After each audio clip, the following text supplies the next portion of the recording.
ఈరోజు retired employees పక్షాన వారికి రావాల్సినటువంటి ప్రభుత్వం నుంచి రావాల్సినటువంటి బకాయిలను వెంటనే ఇప్పించాలని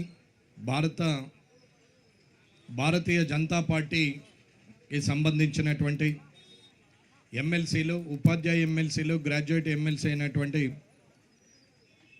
ఇవాళ ఉన్న ఏవిఎన్ రెడ్డి గారు, అలాగే కొమరన్న గారు, అలాగే అంజిరెడ్డి గారు ఇవాళ ఒక్కరోజు ధర్నా కోసం ఉండడం అనేది శుభ పరిణామం. రిటైర్ అయినటువంటి వ్యక్తులే కాదు, ఉద్యోగంలో ఉన్నటువంటి ప్రస్తుతం ప్రజాసేవ చేయడానికి ప్రభుత్వం పక్షాన ప్రజలకు మధ్యన వారధిగా ఉన్న ప్రభుత్వ ఉద్యోగులు కూడా ఇవాళ చాలా ఇబ్బందులు పడే పరిస్థితికి వచ్చింది. 2024లో రిటైర్ అయినటువంటి అందరూ కూడా సుమారు డిసెంబర్ నాటికి చూస్తే 20,500 ఉండే, కానీ జనవరి లెక్కేసుకుంటే అది 21,500 వరకు ఇవాళ వెళ్ళింది. కాబట్టి రిటైర్మెంట్ ప్రతి నెల 500 నుంచి 1000 మంది రిటైర్ అయ్యే ఈ పరిస్థితిలో దీనికి కారణము ఇవాళ 57ను 61కి చేసి 50 ఏళ్ళ రిటైర్మెంట్లో వాళ్ళకి ఇవ్వాల్సినటువంటి డబ్బులు ఇవ్వలేక గత ప్రభుత్వము పదవి విరమణ వయసును పెంపి కొత్త వారికి ఉద్యోగాలు రాకుండా, పాత వారికి డబ్బులు ఇవ్వకుండా, వారు దాచుకున్న డబ్బులు కానీ, ఇన్సూరెన్స్ డబ్బులు కానీ, వారికి ఉన్నటువంటి డబ్బు ఏదైతే ప్రభుత్వం దగ్గర దాచిపెట్టారో అది కూడా ఇవ్వలేని పరిస్థితుల్లో రిటైర్మెంట్ను పెంచడం జరిగిందే తప్ప ప్రభుత్వ అధికారుల మీద ఇవాళ ప్రేమతోని మాత్రం కాదది గత ప్రభుత్వం చేసింది. ఇకపోతే అదే నినాదం మీద మేము మీకు బాకీపడ్డ డబ్బులు కానీ అన్నీ మేము ప్రభుత్వం వస్తే ఇస్తాం అని చెప్పి ఉద్యోగస్తులందరికీ కూడా మీకు టెన్షన్గా పెన్షన్ వస్తుంది రిటైర్ అయిన వాళ్ళకి, అలాగే రిటైర్మెంట్ అయిన ప్రతి ప్రభుత్వ ఉద్యోగికి అదే రోజు అన్నీ కూడా చేసి వారికి రావాల్సిన డబ్బులు కూడా ఇస్తామని చెప్పి, అలాగే ప్రభుత్వ ఉద్యోగులకు 1వ తారీఖునే జీతం ఇచ్చి మీ అందరినీ గౌరవిస్తామని ప్రజల మధ్యన బహిరంగ సభల్లో కాంగ్రెస్ పార్టీ చెప్పి వాళ్ళ ప్రభుత్వం ఎక్కింది. ఇవాళ ఉన్న ఉద్యోగస్తుల గొప్పతనం ఏంటంటే ఉద్యోగస్తులతో పెట్టుకునే ఏ ప్రభుత్వం కూడా నిలబడలేదు. అది ప్రభుత్వాలు గుర్తించాలి. ఇంతకుముందు గతంలో కూడా 2 ప్రభుత్వాలు ఓడిపోవడానికి గత ప్రభుత్వము చిన్న ఓటు పర్సంటేజ్ కూడా మరీ లెక్క పెట్టాల్సినంత పరిస్థితి లేకుండా మినిమం పర్సంటేజ్తో ఓడిపోయింది అంటే అక్కడ ఉద్యోగస్తుల సపోర్టు గత ప్రభుత్వానికి లేకపోవడం అనేది ఇప్పుడున్న ప్రభుత్వం కూడా గుర్తించాలి. గతంలో జరిగింది తిరిగి మళ్ళీ ఈ ప్రభుత్వానికి జరిగే వరకు ఎవరు ఇక్కడ వెయిట్ చేయడానికి సిద్ధంగా లేరు. ఇవాళకి 5 DAలు ఇవాళ వాళ్ళకి ఇప్పటి వరకు కూడా సరెండర్ లీవ్స్ ఇవ్వలేదు, అలాగే క్యాష్ ఎన్కాష్మెంట్ లీవ్స్ డబ్బులు ఇవ్వలేదు. ఇలా ప్రతి దాంట్లో కూడా ప్రస్తుతం ఉద్యోగంలో ఉన్నటువంటి వ్యక్తులకు కూడా ఇబ్బంది పెడతా ఉన్నారు. అలాగే రిటైర్మెంట్ అయిన వాళ్ళు 2024 నుంచి ఇప్పటి వరకు ఒక 21,500 వరకు ఈ నెలకి వస్తే ఉన్నటువంటి ఇటువంటి రిటైర్ అయినటువంటి ఉద్యోగస్తులకు ప్రావిడెంట్ ఫండ్ కానీ వాళ్ళు ఇవ్వాల్సినటువంటి డబ్బును తిరిగి ప్రభుత్వం ద్వారా వారికి రావాల్సిన డబ్బును ఇవ్వట్లేదు. తను కష్టపడి తను ప్రజలకు సేవ చేసి ప్రభుత్వానికి ప్రజలకు మధ్యన సారథిగా ఉంటూ ప్రభుత్వానికి మంచి పేరు తీసుకొచ్చే పనిలో ఉన్నటువంటి అధికారి రిటైర్మెంట్ అయిన తర్వాత తన జీతంలో నుండి కొంత డబ్బును ప్రభుత్వం దగ్గర దాచుకుంటే దానికి అదనంగా ప్రభుత్వం కొంచెం కలిపి తిరిగి ఉద్యోగస్తులకు ప్రావిడెంట్ ఫండ్ కింద ఇవ్వాల్సినటువంటి ఆ డబ్బును కూడా వీరు ఇప్పటి వరకు కూడా ఇవ్వలేని పరిస్థితి. అన్నిటికన్నా విచిత్రం ఏంటంటే ఒక DA రిలీజ్ చేస్తే దాని మీద 30 వాయిదాలు పెడుతున్నారు. ఇది నెలకింత ఇస్తామని చెప్తున్నారు. ఈ 30 వాయిదాలు అయిపోయే లోపల రిటైర్మెంట్ అయిన ఉద్యోగి మానసిక ప్రశాంతంగా ఉంటే 100 సంవత్సరాలు ఉండొచ్చు, మానసికంగా ప్రశాంతత లేకుంటే 10 నెలలు కూడా ఉండే పరిస్థితి ఉండదు. అటువంటిది 30 నెలల వరకు మీరిచ్చేటువంటి వాయిదా పద్ధతి కోసం కొన ఊపిరితో ఉండే పరిస్థితికి తీసుకొచ్చినటువంటి ప్రభుత్వానికి బుద్ధి చెప్పాల్సిన అవసరం ఉన్నది అనేది చెప్తున్నాం.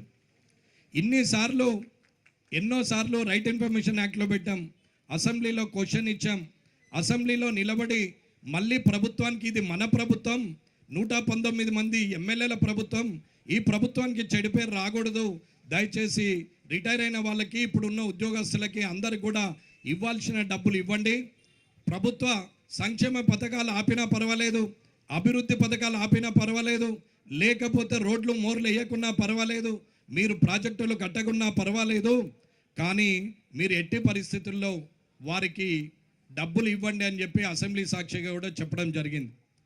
ఆ రోజు ప్రభుత్వ అధికారుల పక్షాన రిటైర్మెంట్ పదవి విరమణ పొందిన మాజీ ప్రభుత్వ అధికారుల చొప్పున వారి పక్షాన కూడా ఆ రోజు మాట్లాడడం జరిగింది.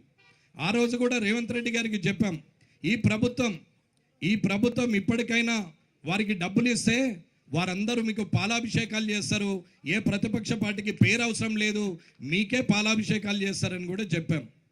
ఇదన్నీ అసెంబ్లీ సాక్షిగా చెప్పడం జరిగింది. ఇకపోతే భారతీయ జనతా పార్టీ తరపున మా సోదరులు, మా అన్నలు కొమరన్న కానీ, ఏవేన్ రెడ్డి అన్న కానీ, అంజిరెడ్డి అన్న కానీ ఇవాళ మీ పక్షాన ఒకరోజు ధర్నాకు వచ్చారు, ఒక అడుగు ముందు పడింది. ఇక ఉద్యమానికి నాంది పలికినట్టే లెక్క. రాబోయే కాలంలో మీ డబ్బులు మీ అకౌంట్లోకి వచ్చే వరకు భారతీయ జనతా పార్టీ విశ్రాంతి తీసుకోదనేది ఈ వేదిక మీద నుండి చెప్తున్నాం. రాజకీయంగా ప్రతిపక్ష పాత్ర పోషిస్తలేదు, మానసికంగా మీకున్న ఇబ్బందులకు మేము బాధ్యులుగా అనుకొని మనుషులుగా మేము చేస్తున్నటువంటి ఇది ప్రయత్నమే తప్ప ఇది రాజకీయ ప్రయత్నం కాదు. కాబట్టి మరొక్క అడుగు ముందుకేసి రానున్న కాలంలో మార్చి 2 వరకు డబ్బులు ఇవ్వకపోతే నాతో పాటు కూడా ఈ మిగతా ఎమ్మెల్యేలు ఎమ్మెల్సీలు అందరం కూడా కూర్చుండి మీ డబ్బులు మీకు వచ్చే వరకు కూడా మేము వదలమని చెప్పి మీకు వేదిక మీద చెప్తున్నాం. ఒక 15 రోజుల క్రింద అందరూ వచ్చి నన్ను కలిసిన రోజు కూడా ఇదే మాట చెప్పాం. పార్టీ నిర్ణయం తీసుకుంటుంది, భారతీయ జనతా పార్టీ మీ పక్షాన ఉంటుంది, రాబోయే కాలంలో మీ డబ్బులు మీకు ఇప్పించే బాధ్యత మాది అని కూడా చెప్పడం జరిగింది. గౌరవ అధ్యక్షులు మా అన్న రామచంద్రరావు అన్న గారు ఉన్నారు, ఇక్కడ బీబీ పాటిల్ గారు ఉన్నారు, ఇక్కడ ఎమ్మెల్సీలు ఉన్నారు, భారతీయ జనతా పార్టీ జనరల్ సెక్రటరీలు యావత్ యంత్రాంగం ఉంది. అలాగే మిగతా ఎమ్మెల్యేలు ఎంపీలు కూడా దీనికి మద్దతు పలుకుతూ రానున్న కాలంలో మీ డబ్బులు మీ అకౌంట్లోకి వచ్చే వరకు ఇది మా బాధ్యత అని చెప్తున్నాం. కాబట్టి మీరు ఎట్టి పరిస్థితుల్లో ఆందోళన చెందాల్సిన అవసరం లేదు.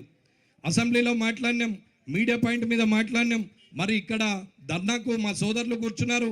రానున్న కాలంలో మీకు ఎంత బలంగా నిలబడతా అనడానికి ఇది సాక్ష్యం అని మీకు చెప్తున్నా. ఎట్టి పరిస్థితుల్లో మేమెంత పరిగెత్తినా గ్రౌండ్ స్థాయిలో అంటే నిజంగా మీరు కింది స్థాయిలో మీరు ముందుకొచ్చి రానున్న కాలంలో మీరందరూ కూడా సుమారు 21,000 మంది రిటైర్ అయిన వాళ్ళు ఉన్నారు.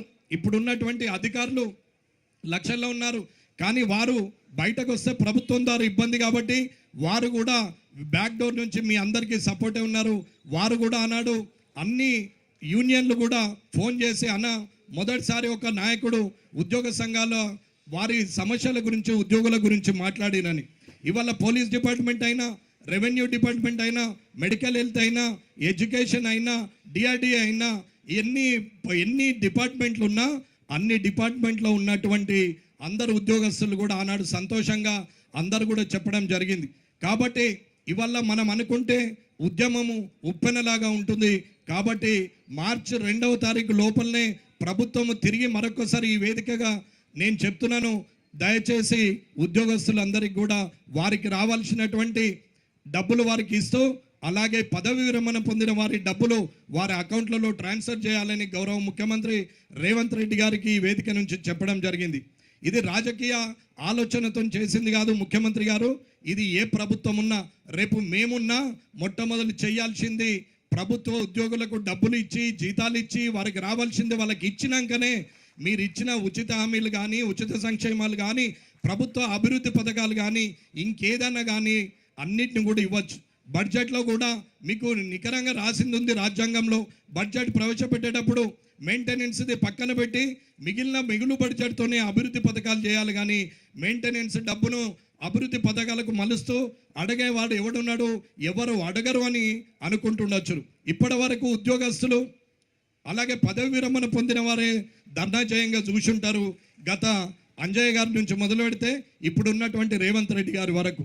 కానీ ఇవాళ కొత్తగా ఇవాళ ప్రజల పక్షాన నిలబడడానికి ఇక్కడ శాసన మండలి సభ్యులు, శాసనసభ్యులు, పార్లమెంట్ సభ్యులు, భారతీయ జనతా పార్టీ యంత్రాంగం మొత్తం కూడా ముందుకొచ్చి నిలబడి మీ పక్షాన కొట్లాడడానికి సిద్ధంగా ఉన్నదనేది రేవంత్ రెడ్డి గారు గ్రహించి ఇది ఆషామాషిగా తీసుకోకుండా దయచేసి వారందరికీ డబ్బులు ఇప్పియాలని చెప్పి కోరుతూ ఈ అవకాశం ఇచ్చినటువంటి అందరికి కూడా హృదయపూర్వక ధన్యవాదాలు తెలియజేస్తూ ముగిస్తున్నాను. జై హింద్, జై భారత్.